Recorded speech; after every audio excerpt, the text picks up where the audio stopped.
Hi, good evening to everyone. Thank you for joining me. And today I'm talking about something that is very important in terms of population risk. And again, I always make it clear that these are my opinions, although about 4 years ago, I predicted where we're likely to be with certain infections. And it was strangely simply about an extrapolation of the science. I was one of the earliest people to first mention that concept of shedding, where people talk about vaccine shedding and so on. And at the time, I had made the point that it was likely to be exosomal transfer of RNA through saliva, which makes sense because it can get into saliva. But I didn't think it was necessarily clinically significant. Possibly could cause some people to have reactions, sensitivities, but not a major issue. However, what I'm talking about here now is far more serious, and it is what again I predicted based on an extrapolation of the science, because it was clear that even in 2021, that what I was seeing was some degree of immune suppression that would occur because of specific interventions, and you have to learn to read between the lines. And that combination of immune suppression would mean that certain infections would have a very high risk of becoming pretty serious across the population. So, what I'm going to be sharing with you today is a preprint paper that has come out of Pakistan. And it gives us an indication as to what we're likely to be faced in the next number of years. It's very difficult to put timelines. As I said, I thought in 2021 that this would be a bigger issue within a year or two. It looks as though it's 4 or 5 years. And so when we talk about population level risks, it may be 5 to 10 years. I don't know. The point being is that if we don't get better at anticipating these things, they will continue to hit us over and over, and you will be the one to suffer. So in this paper here, this is looking at dysregulated, this IFN gamma, interferon gamma, interleukin 6, tumor necrosis factor alpha, after COVID-19, suggestive of lowered innate immune responses to SARS-CoV-2 and Mycobacterium TB. So this is a very important paper, and one of the first times that somebody has actually tried to properly look at this. So I'm going to come back to that in a second. And just to highlight a few things as to why this is such an important conversation. So I've got a few slides, and they're there to just help you to understand what it is that we are up against. So TB, Mycobacterium tuberculosis, is one heck of a bacteria. In effect, the reason that it caused so much carnage in the past is because our immune system can't really fight it. That's the reality. Very few people can clear this bacteria because it is so good. It is exceptionally old. It's an ancient bacteria. It has learned how to evade immunity. And the best, largely, you can hope for is to contain it. And the problem is that it is not easy to spread, but in someone who is contagious, it can be spread. And that then means it goes on to people who then have to fight this for life, so to speak. In that sense, it's almost like a bacterial form of HIV, because you just can't get rid of it. It is a sophisticated bacteria, as I said. It has almost a perfect cell wall that the immune system just cannot degrade when it tries to break it down. And so it spreads from person to person, usually coughs, sneezes, if somebody is infected. But what we're seeing these days is that presentation of disease seems to have changed significantly. And what I predicted a number of years ago, that one of the diseases that I expected to be a problem for the population would be TB, largely because I recognize that regulatory cells are being damaged and dysfunctional, and also effector immune cells in the body after SARS-CoV-2 infection. So, what I had put together was an example of what happens in a granuloma, because that's what the immune system does. Because it can't get rid of it, it then puts it and locks it away in a granuloma. And this is what an immune related granuloma looks like. And in the center of it here are all the TB bacteria. Some are inside macrophages, but they can't digest them. So they're just stuck. And then it forms a wall of immune cells around it, a circular wall, and all the way on the end are, so these are macrophages all the way inside. You have giant cells, you have neutrophils, then you have lymphocytes on the outside. And this is an example of a granuloma because the immune system can't digest it, can't beat it, can't break it down. And so instead of fighting it, it just locks it away. That's the strategy that the immune system uses. So for many people, they have got latent tuberculosis. It's there, but it's not causing any problems. It doesn't spread because the bacteria are locked away. So when I was looking at the example here, I was then showing the difference with regards to an unstable granuloma.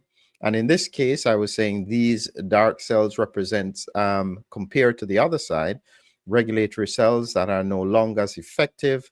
You then have hyperactive macrophages, which then get exhausted. And this whole thing then starts to break down. It can't keep the bacteria in check. And then this is now the risk that bacteria can escape from these granulomas and spread. And hopefully then the immune system will try and lock it down again. But in theory, you can end up with a situation where someone is able to cough droplets out, and this could then cause TB to spread. So we have had a relatively stable period of time for a long time because of the BCG vaccine. So the BCG vaccine triggers the immune system to be more reactive against TB, and as a result, more effective at locking it away, not necessarily getting rid of it. So when we look at what happened in Pakistan, you have to realize that Pakistan is therefore a region that has much higher endemic TB. So this is why it was an interesting study that was done there. And they highlighted in the paper here, Pakistan is highly endemic TB country with a frequency of latent TB infections, LTBI, ranging from 30% in the community to 70% among household contacts. So this is in place. Now, it's not just Pakistan. TB is all across the world, and especially relevant in terms of HIV communities as well. TB can become quite a serious issue. And so they decided that they were going to study what happened in a vaccinated cohort. That's very interesting because they declared that they were looking specifically at a cohort of people who were actually vaccinated. This, I think, is something important that I always say that you need to do with your studies, because the immune response is likely to be different long term. And this is the reality. And there's no easy fix to this because the immune system seems to be locked in position. But you can see here that when they looked at the demographic characteristics of the study groups, they looked at the period of enrollment, 22 to 23, as well as their COVID-19 vaccination status received by the study participants in 2021 to 2022. And they were comparing people who had exposure, no prior history of COVID. And it's not that they didn't have exposure, they didn't have any symptoms, with those who actually had COVID. This wasn't a big study. So it's 20 and 20. Here you can see that. So it's not a big study, but it's one of the first studies of its kind like this that was looking at what happened in terms of immune responses between different groups. And what they found was that when they looked at the outcomes, and this is just from the abstract here, and remember this is a preprint, so it still has to go through its peer review. But they were looking at investigating the association between COVID-19 and latent tuberculosis infection. They were looking at healthy controls as well as people who had COVID-19. They didn't describe the severity. That's a gap in terms of their the quality of the study, but otherwise, they looked at spike-induced interferon responses, interleukin responses, interleukin 6 and interleukin 2. And what they found is that the levels were reduced in people who had COVID-19 compared to controls. It would have been very interesting to see the difference between the unvaccinated, the vaccinated who had no obvious COVID, and the vaccinated who had COVID. That to me would have been a perfect study. But they were then looking at the fact that the spike induced higher cytokine levels in people who are already positive with regards to interferon gamma release assay. And they noticed that the levels were lowered in people who had COVID-19 infection. So in effect, they are recognizing that in the cohort of people, and at the moment, I mean, some people may argue about this, but these are the facts. They are looking at a vaccinated cohort. We don't know if it is the same with the unvaccinated cohort. My suspicion is that it wouldn't necessarily be the same. But what they are seeing is that in a vaccinated cohort who had COVID, you are then seeing a degree of immune suppression post-COVID up to, I think, 37 months after the infection. So you can see here reduced SARS-CoV-2 and Mycobacterium TB activation of inflammatory cytokines reflects down-regulated immunity after COVID. Further studies are required to assess whether latent TB and COVID increase the risk, so the long-term risk of progression to active tuberculosis. So at the moment, that is just purely speculation. However, as I said, we're going ahead of putting the pieces together. It just so happens that I spoke about this just a few days ago. The incidence of respiratory infections after the COVID-19 pandemic in Korea, looking at its entire population, 2023 to 2024. So we are looking for patterns here that could be relevant, that we could extrapolate on to help us to understand what's going on. And I recently spoke about this in relation to what happened with whooping cough or pertussis. And you can see here, this is in Korea now, in terms of cases, monthly incidence of infection, up to 60,000 per month. And what you can see, 2016 to 2024, it was almost at zero all the way through the pandemic, up until suddenly in 2024, this massive surge, up to 60,000 cases per month, most in younger people. And they found that they vaccinated over 4 doses had a 94% reduction in cases. For me, that suggested that it's not that they weren't getting infected, especially based on the fact that we can see that immunity is lowered. They just start having symptoms. And so that was a risk, in my view, a population risk, because you have asymptomatic people who are circulating bacteria, or viruses to other people. This then, because Korea also looked at tuberculosis. So the point I'm making here is that what Pakistan is making reference to is being reflected in the data in Korea. And this is what Korea found around the same time. They are looking at the cases from 2016. Here we can see this gradual decrease, and you can see the trajectory here is going down. And then here in about January 2021, it may be purely a coincidence, of course, suddenly it shifts from that trend line and starts to go across, and it's in effect a 47% increase in cases of tuberculosis from what was anticipated in Korea. So this fits with what Pakistan is seeing. And you have to remember, Korea is not a highly endemic region. So here's the tie together, the reality. We've got a problem here that is not easy to fix. I don't know what the fix is, because if we have a situation where the immune system has been compromised by the intervention, it means that that compromised immune system is going to have recurring SARS-CoV-2 infections. Each infection is weakening the immunity further.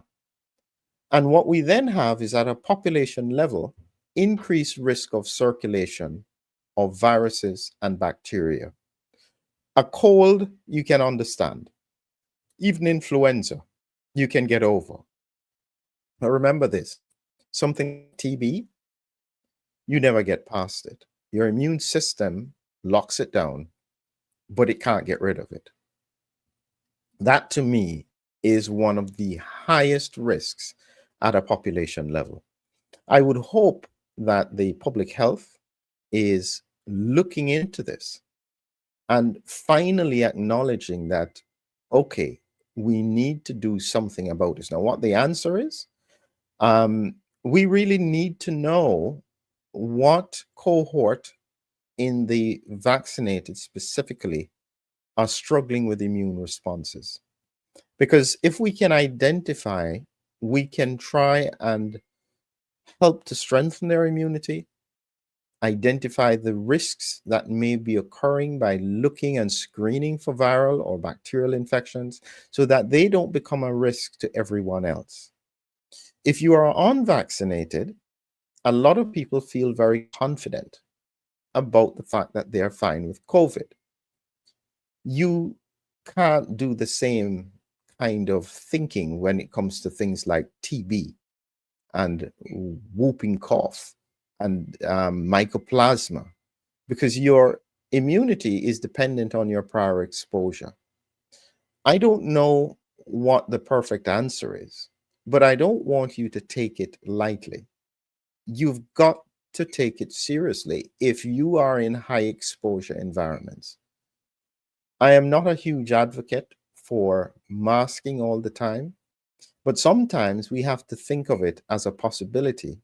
And this is one of those flip situations where now it may be that the unvaccinated have to protect themselves against everyone else. Strange as it may seem, this seems to be where we're heading.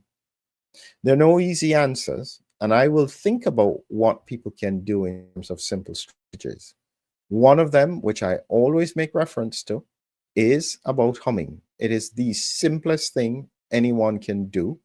It improves the antiviral, antibacterial effect in your sinuses.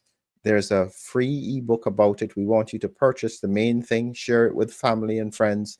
Tell them about the importance of nitric oxide and humming. It will help everybody. My view, and the reason we did that book, was because I thought that that story of using humming to protect the population is such a beautiful and simple concept that it's something that we should all try and see if we can achieve. There's a long road ahead, and I don't have all the answers.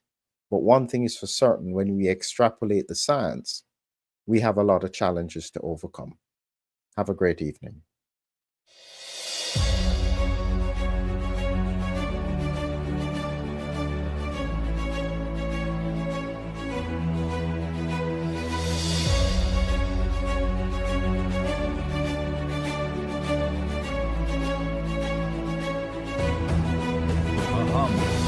A hero, an immune adventure.